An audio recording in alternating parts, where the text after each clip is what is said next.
we put out information for producers, the entire spectrum of information that we thought they would need to make really solid business decisions. And that includes everything from looking at the family enterprise to what kind of changes could the family undergo, what could they withstand or what would they support, to the type of business structure that they would choose, the kind of marketing risk that they might be able to support. There are certain things that you can do, like selling quarters or halves of beef, that doesn't require a lot of investment in advertising and packaging and everything, and it's lower risk, lower return. So we laid it out that way with the degrees of risk and relative return, and said, okay, you know, here's the spectrum of information that we hope that you'll evaluate before you make any sort of change in business structure, any decisions along those lines.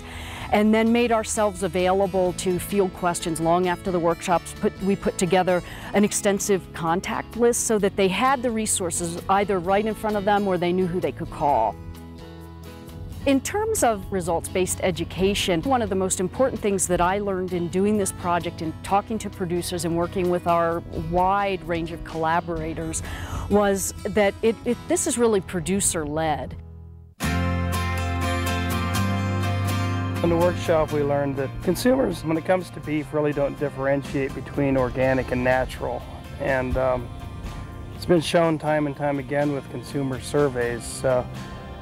You know, we decided not to go organic because of the biggest reason, because of the processing. We'd have to go 2.5, 3 hours away over Wolf Creek Pass as compared to 35 minutes away to our local USDA inspected plant. One of the main things we did get from the workshop was just a cohesive set of what the regulations require and what it does take to get a label and everything like that. With the marketing, you know, that was another big component of the workshop, was the actual marketing, and we realized that we had to have a website.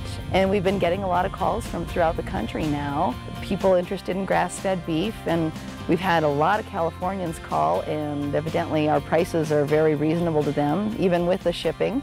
And from the workshop, I think we realized that we needed to start slowly to avoid risk, you know, is to just start with what you have with, you know, very little capital expenditure and input, you know, some freezers.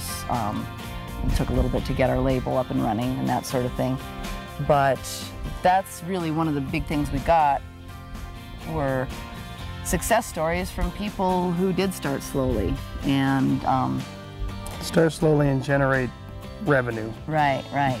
And I think, you know, we also have the opposite of some other groups that might have gotten really big really quickly and had to go through near bankruptcy several times.